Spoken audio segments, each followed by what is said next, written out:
Halo, jumpa lagi dengan saya Maria Widi Aryani. Teman-teman, kali ini saya akan mengajak teman-teman untuk mengikuti dialog kebudayaan yang bertema wanita dan budaya Jawa pada siaran secara live di Radio MNC Trijaya 97,0 FM di Yogyakarta dan bekerja sama dengan Dinas Kebudayaan Sleman Daerah Istimewa Yogyakarta. Kali ini saya menjadi narasumbernya bersama Ibu Fatmi Sustiwi. Beliau adalah seorang jurnalis dari Koran Kedaulatan Rakyat dan Mbak Yova Lestari sebagai host. Baik teman-teman, selamat menyimak dan selamat mendengarkan video saya pada kali ini.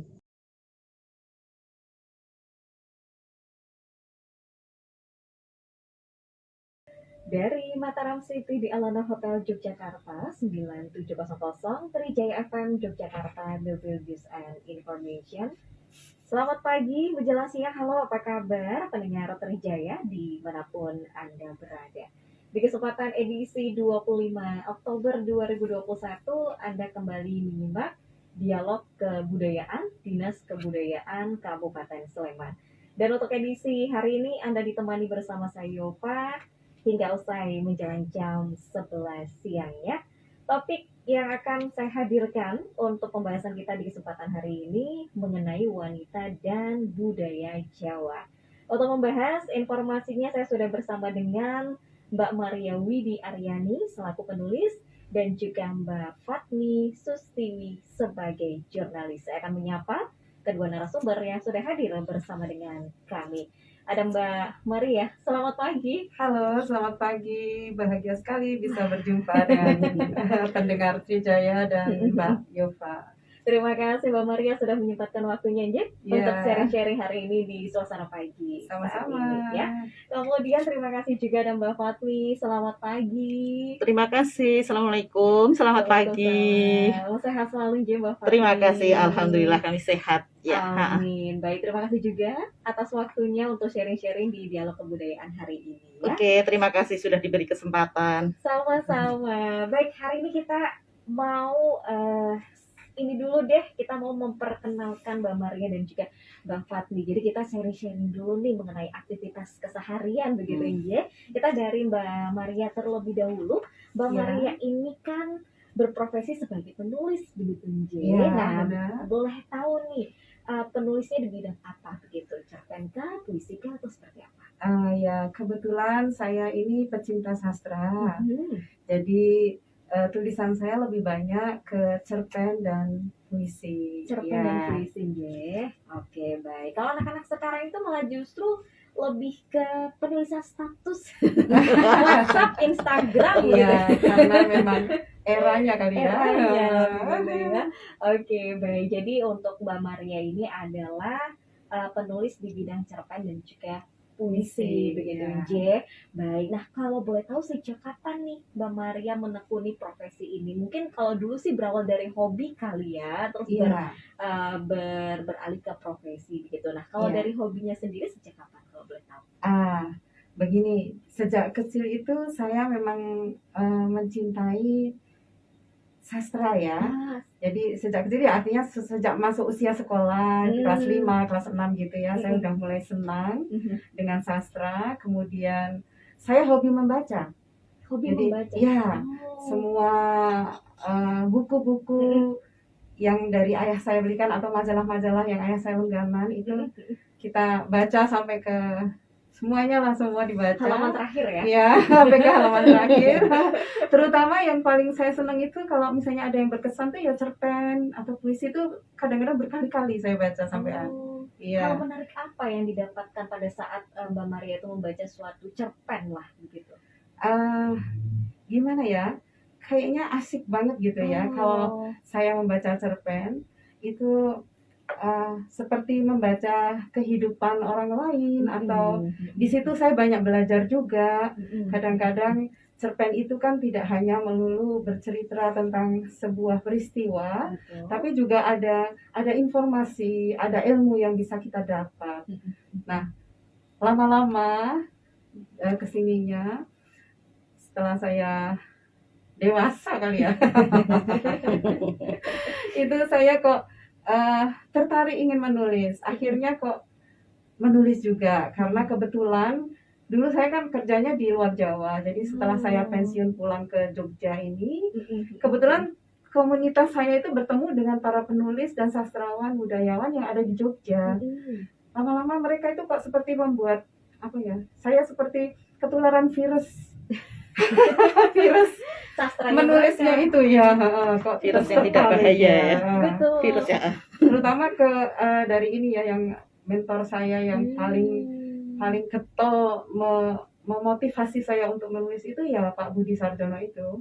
Tahu di sana. Jadi beliau itu dulu saya kenal sebagai seorang bernama Agnes Yani Sarjono. Nah, saya mengclipping cerpen-cerpen mereka, cerpen-cerpen beliau di buku gitu. Kemudian nggak tahu kok sekarang bertemu dengan penulisnya kan dia bahagia. Terus saya menimba ilmu kepada beliau. Beberapa kali mengikuti pelatihan-pelatihan menulis. Lama-lama saya tertarik, kemudian saya ikut menulis cerpen sampai saat ini. Sampai saat Ya. ini. Waduh, jadi perjalanannya sudah panjang begitu Iya. ya. Oke. Jadi ternyata Pak Budi Sarjono itu begini memotivasi saya itu, dulu kamu kan di Papua itu 20 tahun.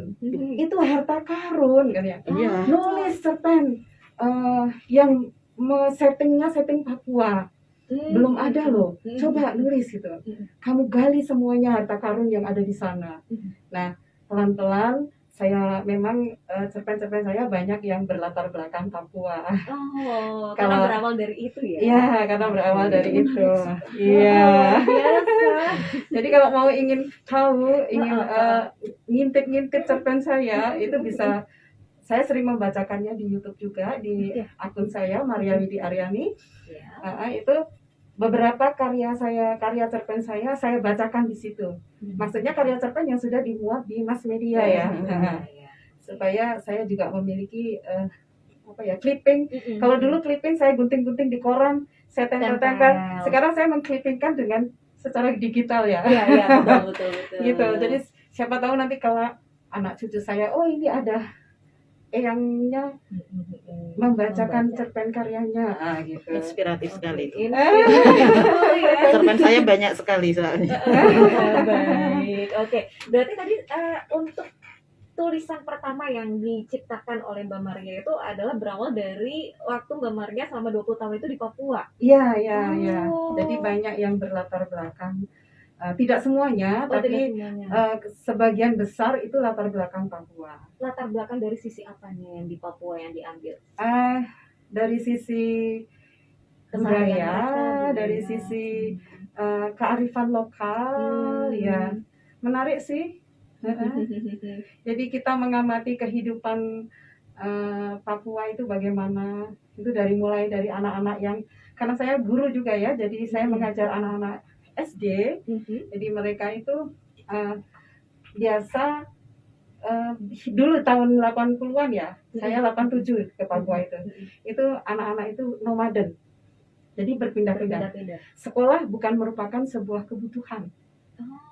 Jadi ketika kita sebagai perempuan Jawa yang melalang buana ke Papua, di situ saya belajar untuk menyatu bersama mereka, mendalami budaya-budaya mereka, dan memadukan budaya saya dengan budaya mereka. Itu Begitu. excited Ya. sekali.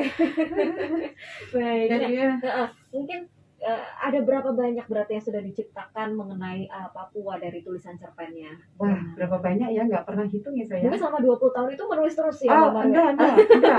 20 tahun itu menulisnya setelah setelah saya pensiun itu, yaitu sekitar 2006 mulai 2006 tergerak untuk menulis. Sebelumnya saya hanya pembaca, murni pembaca, tidak pernah menulis sama sekali. Kecuali menulis naskah ya, kayak naskah Sundratari atau itu untuk anak-anak murid sih, bukan untuk umum, hanya untuk anak-anak murid saya di Papua sana.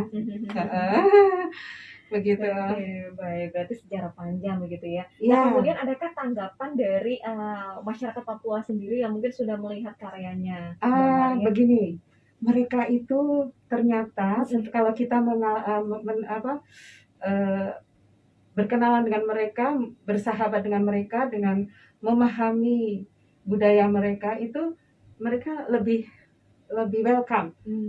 Jadi mereka lebih senang, Oke. tertarik. Iya, iya. Suatu hari saya ingin mementaskan sebuah sendera tari Jawa ya, tari Jawa yang berjudul Chandra Kirana. Itu Kelenteng Kuning kan, cerita Kelenteng Kuning dan Andi Limut. Saya ceritakan tapi versi saya ya. Terus kemudian saya melihat ada anak murid ini kok menik-menik cantik gitu, Cantik, ya. cantik menik-menik kalau jalan lembut-lembut gini. Wah ini kok kayak orang Jawa ya kayaknya, Wah. saya gitu. Maksudnya anunya apa? Gestur Body, tubuh. gestur tubuhnya ya, itu. Kemudian saya latih ya untuk menari Jawa untuk menjadi Kelenteng Kuning. Jadi Kelenteng Kuningnya itu justru anak Papua. Oke.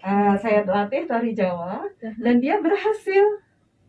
Kemudian tanggapan dari masyarakat Papua sendiri juga senang ya. Mereka bahagia sekali. Jadi bisa mengerti, oh ternyata tariannya agak berbeda dengan model tarian yang ada di Papua. Papua. Yang tarian di Papua itu dinamis, banyak gerak kakinya, energik, banyak gerak kakinya. Kalau kita mengikutinya, itu seperti Yosem Pancar ya. Itu kita seperti aerobik kalau kita ikutin. Itu bisa keringat keluar banyak banget ya. Jadi kayak olahraga gitu. Tapi setelah diajari tari Jawa, mereka bisa. Bahkan yang jadi Yuyu Kangkang, Yuyu Kangkang kan itu tari-tari laki-laki ya. Itu juga anaknya juga anak Papua dan bisa menghayati bagus. Malah mereka senang minta diajari terus gitu. Oke, berarti Iya. memang jadi paling tidak itu membawa budaya Jawa, Iya. ya. mengenalkan budaya Jawa dan mereka welcome, tidak masalah. Tidak masalah. Malah justru happy, senang, Iya. antusias, Iya. gitu. Mereka bisa menerima dengan senang hati. Oke, baik. Nah, kalau selain cerpen, puisi itu sendiri, Mbak Maria sudah berapa banyak yang dibuat karya-karyanya? Kalau puisi itu yang di mass media, saya memang jarang mengirim ke mass media untuk puisi ya. Hanya saya untuk konsumsi pribadi. Tapi ada sih yang saya kirim dan memang langsung dimasukkan gitu. Memang langsung masuk ke mass media. Itu ya saya juga nggak pernah menghitung sih berapa banyak. Cuma saya menyukai puisi itu sejak kelas 5 SD. Saya sudah mulai senang. Karena beriringan dengan cerpen itu tadi ya? Iya benar. Dulu cerpen kan senang membaca. Betul. Menulisnya kan baru-baru ini. setelah saya tua ini ya. Sudah tua belum nih saya? Belum ya. Lebih senior saja. Gitu. Sama aja nih Mbak. Oke, gitu. Jadi waktu itu saya tinggal di Surya Putran. Di situ ada, kalau Mbak pernah dengar, Suwarno Pragolopati.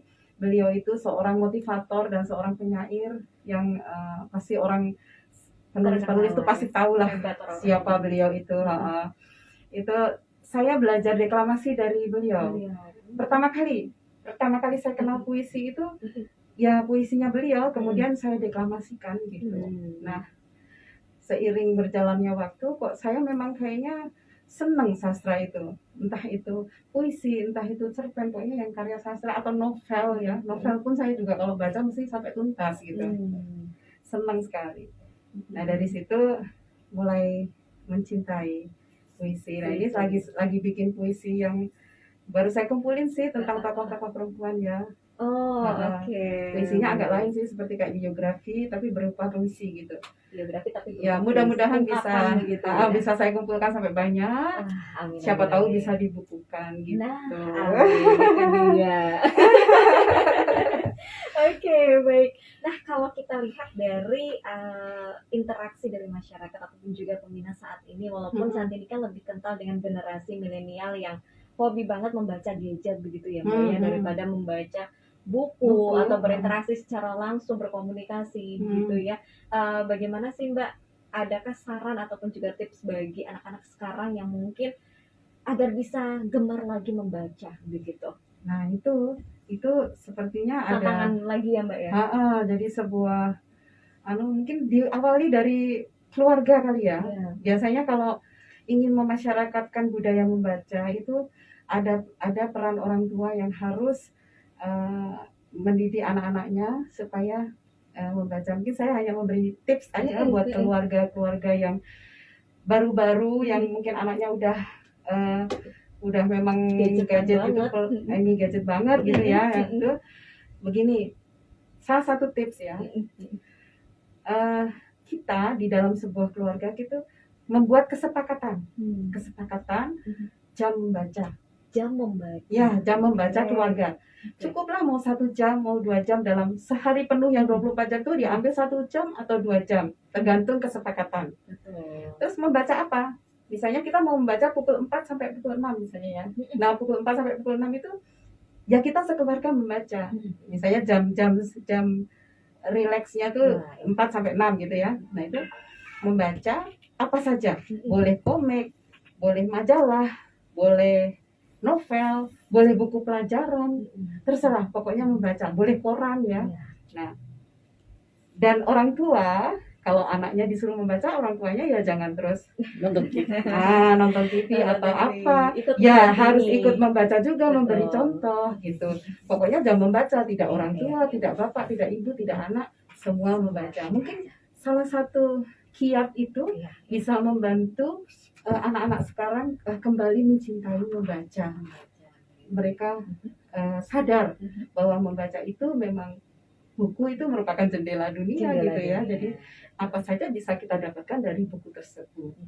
Luar biasa menarik. Nah, mungkin banyak juga pendengar Trijaya anak-anak sekarang yang sudah mulai hobi untuk bercerita. Mungkin hanya wadahnya saja yang mungkin mereka belum terlalu paham begitu dengan menulis status lah di WhatsApp dan lain sebagainya begitu. Iya, Mungkin iya. ini kan tugas kita untuk mengajarkan mereka kembali begitu ya, agar Iya. menulis itu adalah menulis yang baik, menulis dengan imajinasi mereka itu kan malah justru menjadi suatu hal yang bermanfaat begitu ya Mbak Iya, ya. iya. Nah mungkin kita juga tanpa sadari pasti ada juga generasi milenial yang hobi untuk membuat cerpen, hobi membuat puisi Iya, begitu. Apalagi kan ada. sudah ada perlombaan pun itu juga ada begitu ya Mbak Iya, ya. ada. Bagaimana sih cara kita, mungkin tips juga dari Mbak Maria untuk menggali sebuah inspirasi, mendapatkan inspirasi, atau mulai dari mana sih kita harus memulai hobi kita tersebut yang nantinya kita akan jadikan profesi misalnya di bidang cerpen ataupun juga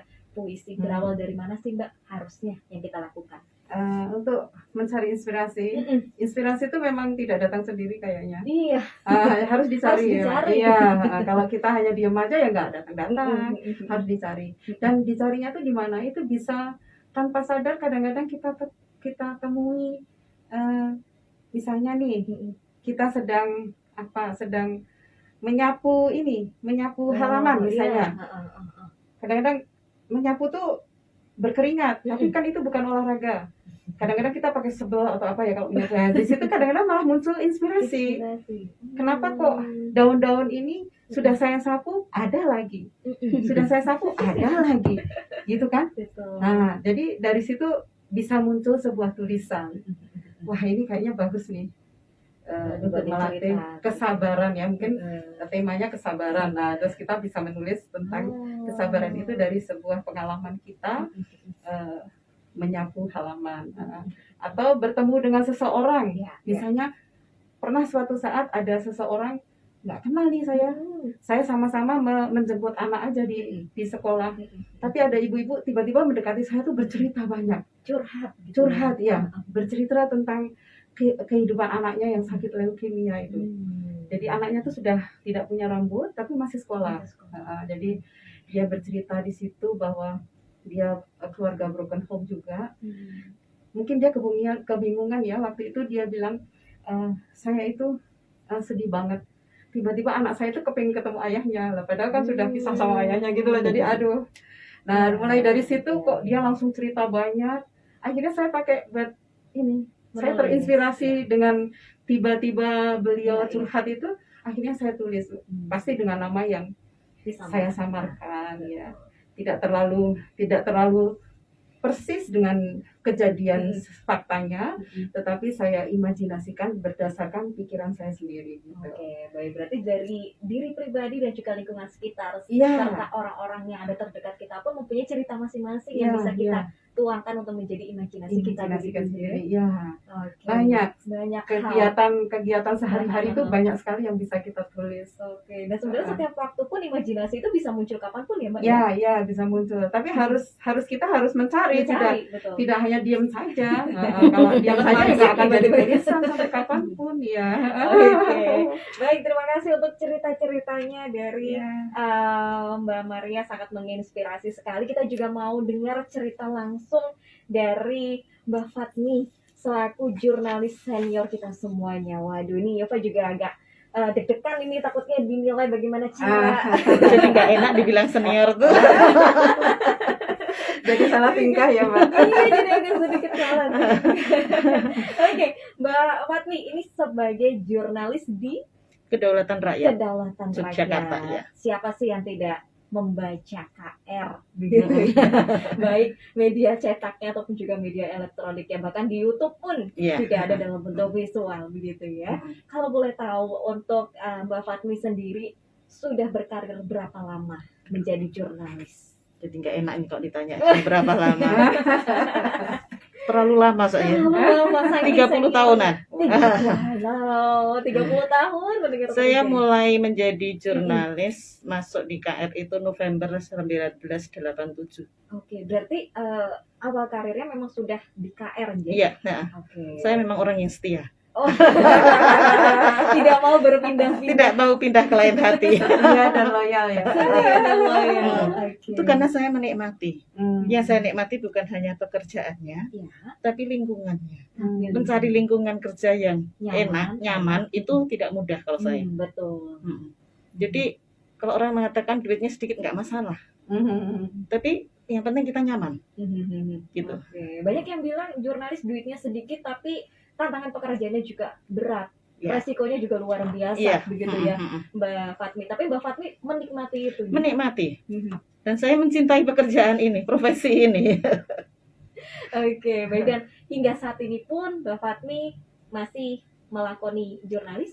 Masih, meskipun sekarang saya sudah jarang di lapangan, sudah sangat jarang di lapangan. Saya lebih banyak sebagai editor, tetapi waktu itu menjadi waktu untuk kalau di lapangan kan memang banyak terbuang ya waktu ya. Tapi justru yang karena saya sekarang jadi editor, saya kemudian lebih banyak membaca dan kemudian lebih banyak menulis yang lain. Saya banyak menulis artikel, jadi tidak hanya berita saja yang saya tulis. Saya banyak menulis cerita pendek berbahasa Jawa. Nah, dan itu membuat kenikmatan lain yang sudah tidak bisa dihitung gitu ya. Kalau ingat tantangan pekerjaan itu sudah, kalau saya sudah masa lalu itu. Tantangan di lapangan sudah masa lalu kalau saya, iya. Oke, baik. Nah, mungkin karena dulu saking sibuknya, jadi mungkin untuk menulis itu waktunya agak kurang begitu ya, Mbak? Atau Enggak juga, Mbak. Enggak juga. Karena kalau saya tiba-tiba pengen menulis, ya harus menulis. Jam berapapun itu akan saya lakukan. Wow, nggak peduli secapek apapun ya. Iya. Jadi kalau memang sudah moodnya sudah datang, mau menulis cerpen atau saya dulu penulis cerita anak juga gitu kan. Nah itu kalau tiba-tiba misalnya saya lihat di jalan atau saya senang dulu naik angkot itu karena sering mendengar cerita ibu-ibu di angkot. Ceritanya itu inspirasi. Iya. Itu memang bahkan saya pernah membaca sebuah artikel yang dari angkot juga, itu gara-gara di depan saya itu ada ibu-ibu bercerita. Waktu itu di televisi ada sinetron yang saya tidak melihatnya ya. Tapi judulnya itu Istri Simpanan atau apa gitu loh. Nah, si ibu tuh cerita sama temannya bahwa anak saya itu kok kemarin bilang ke saya, Mbak Ibu jadi istri simpanan. Loh, kenapa? Kaget kan ibunya? Ya kan jadi rumahnya kan ada kolamnya, ada mobilnya. Nah, itu bagi saya menginspirasi. Menginspirasi untuk sebuah tulisan bagaimana sih televisi menghadirkan tontonan. Itu kan hal-hal yang perlu kita kupas, kita bahas gitu loh. Baik. Nah, berarti dari awal pertama Mbak Fatmi berkarir di bidang jurnalis, itu ditugaskan untuk meliput seputar budaya atau Malah apa? bukan. Oh, malah bukan. Malah bukan. Oh. Pada awal-awalnya karena waktu itu di KR itu minus reporter perempuan. Oh. Jadi saya banyak difokuskan kepada kegiatan-kegiatan perempuan. Kegiatan-kegiatan perempuan. Contohnya waktu itu saya banyak disuruh meliput kalau ada seminar tentang perempuan, kalau ada kegiatan PKK segala macam itu. Jadi waktu itu saya memang mungkin kok seperti ini ya. Tetapi itu ternyata membuat sebuah, ya dengan ketika sering banyak mengikuti seminar dan kemudian seminarnya adalah seminar tentang banyak saya waktu itu lagi ngetrennya tentang keadilan gender, kesetaraan gender. Nah itu menginspirasi saya dan kemudian memfokuskan saya hingga detik ini untuk menulis tentang kesetaraan gender. Jadi kalau saya menulis lebih banyak kepada itu. Bahkan kalau menulis cerita pendek berbahasa Jawa pun saya akan memasukkan unsur-unsur itu. Dan saya sudah otomatis itu tidak bisa melepaskan diri dari situ. Ketika saya sedang mengikuti kunjungan ke luar Jawa, seperti mungkin ke Papua. Saya pernah ke Papua. Oh, pernah ya. Tahun berapa? 93 kalau nggak salah. Belum lahir saya. Itu saya masih di Papua itu 93. Itu saya ingat ketika sampai ke daerah Trans yang berbatasan dengan Papua New Guinea, kita kira-kira 1 kilo katanya kalau orang situ bilang 1 kilo gitu ya. Itu ketika saya ke sana itu yang saya persoalkan pertama kali, puskesmasnya gimana? Kalau orang melahirkan gimana? Akses fasilitas Lah itu jadi otomatis saya sudah pertanyaannya adalah ke situ. Ada nggak bidan di sini? Jadi itu sudah menjadi mindset saya gitu loh. Jadi apapun akan saya taankan ke situ. Itu akan sangat berbeda kalau kita ke luar negeri jadinya. Yang semua serba full facility gitu kan. Itu sangat-sangat berbeda. Tapi saya memang senang memperhatikannya. Seperti dikatakan Mbak Maria tadi ya. Bahwa selalu perhatikan kehidupan sekitar. Saya pun kalau melakukan, dulu saya punya kebiasaan. Tapi sekarang sudah jarang saya lakukan. Yaitu kalau saya ke suatu daerah, pulang tuh pasti membuat sebuah cerita. Jadi misal saya ke Papua, saya punya sebuah cerita pendek. Misal saya mungkin ke Makassar, misal saya ke luar negeri, saya akan ada cerita. Dari sana, itu jadi dengan background di sana, seperti ketika ke Suriname gitu ya, yang semua orang berbahasa Jawa bisa. Tetapi ternyata bahasa Jawanya itu sudah bahasa Jawa yang kuno gitu ya, menurut saya yang sudah tidak banyak digunakan itu saya kebingungan loh. Tapi itu menginspirasi saya untuk menulis gitu loh. Jadi hal-hal seperti itu memang otomatis. Cuma saya tuh kadang-kadang malas mencatat. Nah itu saya tuh saya kadang-kadang kagum dengan orang yang catatannya rapi dan kemudian bisa menuangkan dalam tulisan dengan sangat rapi. Artinya misalnya rute, itu kan penting untuk seorang penulis ya. Untuk penulis cerpen apa itu kan penting. Dari sini ke sini ke sini, itu kan penting lah. Itu saya kadang-kadang tidak saya tulis. Justru malah langsung tiba-tiba aja ya intinya sudah paham lah semua apa yang terjadi di sana kemudian langsung dikemas begitu ya. Jadi nggak perlu pakai coret-coretan. Tapi kan ada kadang-kadang ilustrasi daerah. Iya betul. Apa itu kan perlu ya kayak nama lokasi daerah. Atau kita dari sini mau ke sana itu pakai apa gitu kan perlu gitu kan. Nah itu yang kadang-kadang saya tidak cermat. Saya merasakan itu saya tidak cermat gitu loh. Tapi dengan pengemasan cerita yang sangat menarik yang bisa dipahami oleh pembaca itu kan sudah menjadi suatu poin yang luar biasa ya walaupun keterbatasan kekurangan tadi ya Mbak Maria. Pembaca paham juga kayaknya. Nah, kemudian setelah sekitar berapa ya mungkin 7 tahun saya menjadi wartawan itu saya bergabung dengan teman-teman yang bergerak di budaya gitu loh. Nah, disitulah kemudian saya banyak belajar tentang budaya dan saya memperhatikan terutama budaya Jawa, perempuan dalam budaya Jawa itu yang menjadi fokus saya. Fokusnya. Ah, ah, Hingga ah. saat ini, Je. Iya, hingga saat Oke. ini. Dan itu kan berkembang Mm-mm. sampai ke dalam segala persoalan. Gitu. Mm-mm. Oke, dan termasuknya adalah kesetaraan gender tadi yang Iya. masih terus diangkat, Je. Iya. Untuk Mbak Fatmi, apa sih yang menjadi gejolak di dalam hati Mbak Fatmi sampai-sampai kesetaraan gender itu sampai saat ini tetap masih menjadi suatu informasi yang harus diangkat oleh Mbak Fatmi? Bagi saya karena kalau kemarin-kemarin saya melihat adalah hanya kebiasaan. Mm-mm. Kebiasaan bahwa dalam budaya Jawa khususnya laki-laki itu harus selalu didulukan. Betul. Ya kan? Iya. Kadang-kadang saya suka sedih kalau ada seorang ibu dengan bangga bercerita bahwa ya semua harus untuk bapaknya dong.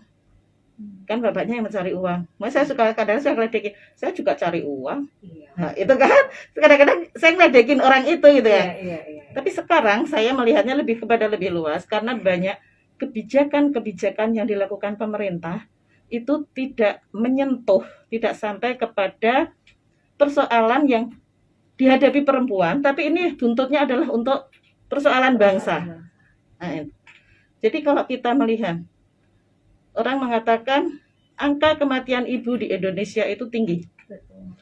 Bahkan di tingkat Asia Tenggara aja masih tinggi. Iya. Lebih tinggi daripada Vietnam. Itu kan itu sangat merisaukan kita. Menyedihkan.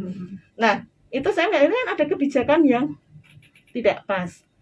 Kebijakan tidak pas itu memang untuk perempuan, tetapi dampaknya akan untuk masa depan bangsa.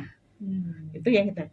Kebijakan, maka saya kemarin mengapresiasi sekali ketika pemerintah kota melaunching gerakan aksi gizi. Dia memberi informasi kepada para remaja di sekolah tentang perlunya gizi yang pas pada remaja untuk mengatasi stunting. Ini sangat luar biasa menurut saya. Pemkot itu maju karena stunting itu tidak hanya muncul ketika si ibu itu hamil dan kemudian melahirkan anak karena kurang gizi. Enggak. Prosesnya panjang sekali. Itu yang harus kita lihat.